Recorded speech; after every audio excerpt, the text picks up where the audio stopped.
Welcome. In front of me I have Xiaomi Redmi Note 90, and today I will show you how you can create folders on the home screen.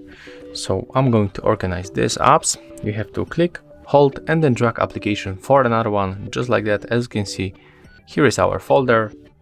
We can add here also additional apps. When you click on it, it will be open. When you tap on the name, you can easily change the name of that app, of that folder. Then click on the marker to confirm. Click outside to go back, and as you can see, we can also move that folder like any other icon through the screen, and that's how we can make it. If you find this video helpful, remember to leave a like, comment and subscribe.